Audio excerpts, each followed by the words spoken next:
بسم اللہ الرحمن الرحیم۔ سامعین مکرم، آج ہم جس موضوع پر بات کر رہے ہیں،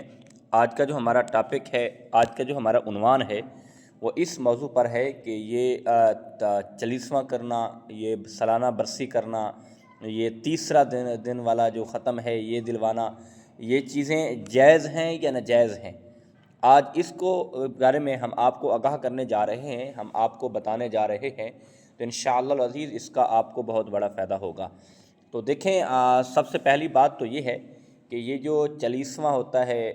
یا پھر 10واں ہوتا ہے یا پھر تیسرا ہوتا ہے یا پھر سالانہ برسی ہوتی ہے، یہ کوئی فرض اور واجب نہیں ہے۔ ہم اس کو فرض قرار دیتے ہیں کہ یہ لازمی کرنا ہے، واجب دیتے ہیں کہ یہ لازمی کرنا ہے، لیکن یہ نہ ہی فرض ہے نہ ہی واجب ہے، بلکہ یہ ایک مستحب عمل ہے۔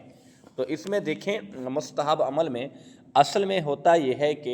تیسرے دن بھی ہم رشتہ داروں کو، دوستوں کو، عزیز و اقارب کو لوگ جمع کر لیتے ہیں، اور اس کے بعد وہاں عیسیٰ علیہ ثواب کیا جاتا ہے، یعنی قرآن پاک پڑھا جاتا ہے یا سورۃ یاسین پڑھی جاتی ہے، تسبیحات پڑھی جاتی ہے، درود پاک پڑھا جاتا ہے، یعنی جو بھی کسی کو آتا ہے وہ نیکی کے لیے پڑھا جاتا ہے تاکہ مرنے والے کو ہم عیسیٰ علیہ ثواب کر دیں۔ عیسیٰ علیہ ثواب کرنا تو شرعاً جائز ہے کہ اپنے فوت شدہ کے لیے تحفہ بھیجنا، عیسیٰ علیہ ثواب کرنا، یہ جائز ہے۔ اور اس کے بعد جو 10واں ہے یا 40واں ہے، اس میں بھی یہی ہوتا ہے کہ لوگ جمع ہوتے ہیں، اپنے رشتہ داروں کو، عزیز و اقارب کو جمع کر کے عیسیٰ علیہ ثواب کیا جاتا ہے، تام بخشا جاتا ہے، تام تقسیم کیا جاتا ہے،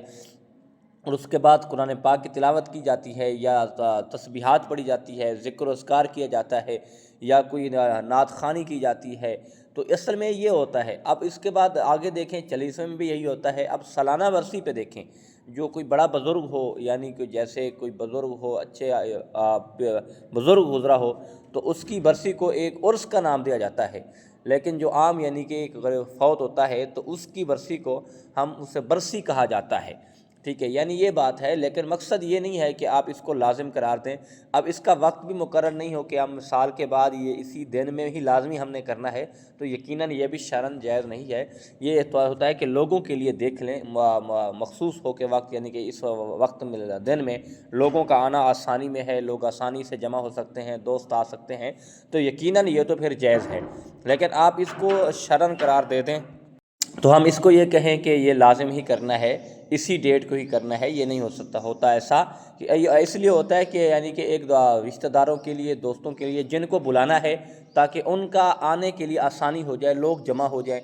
رشتہ دار، عزیز و اقارب یا جن کو ہم نے بلایا ہے وہ جمع ہو جائیں اور آسانی سے، اور اس لیے عیسیٰ علیہ ثواب کیا جاتا ہے، قرآن پاک پڑھا جاتا ہے، ذکر و اذکار کیا جاتا ہے، تو اس میں کوئی حرج نہیں ہے۔ ایسے آپ دیکھتے رہیں کہ کیا ہوتا ہے، یہ ہے وہ ہے، یہ ساری باتیں ہیں، تو یہ کر سکتے ہیں۔ اور اسی طرح دیکھیں کہ جیسے مثال کے طور پر یہ نماز کا وقت مقرر کیا جاتا ہے، اس میں کسی کو کوئی حرج نہیں ہوتا، کسی کو کوئی تکلیف نہیں ہوتی، تو اسی لیے یہ شرعاً جائز ہے۔ عیسیٰ علیہ ثواب کرنا، یہ 10واں کرنا، تیسرا کرنا، 40واں کرنا یا سالانہ برسی کرنا، یقیناً قرآن پاک پڑھ کر قرآن پاک عیسیٰ علیہ ثواب کر دینا، اس میں کوئی حرج، کوئی معامل نہیں ہے۔ اب دیکھیں، اس میں کوئی مخصوص نہیں کیا جاتا، یعنی یہاں غریب کھائیں گے یا امیر کھائیں گے۔ اگر ہاں اس کھانے کو مخصوص کر دیا جائے کہ یہ لنگر میں فقط غریبوں کے لیے ہی بنا رہا ہوں اور حقداروں کے لیے ہی بنا رہا ہوں، وہ کھائیں گے، تو اس میں اگر کوئی امیر آ جاتا ہے کھانے کے لیے تو وہ پھر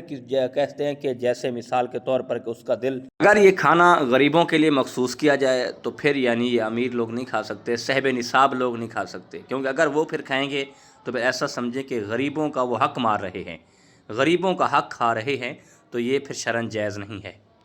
شریعت نے اس کو پھر منع کیا ہے کہ وہ شرعی طور پہ نہیں کھا سکتے، ان پہ جائز نہیں ہے۔ اگر مخصوص نہ کیا ہو کہ یہاں سب کھا سکتے ہیں، امیر بھی، غریب بھی، سب کے لیے ہے، تو پھر کھانے میں کوئی حرج نہیں ہے، وہ کھا سکتے ہیں۔ اللہ پاک عمل کی توفیق عطا فرمائے۔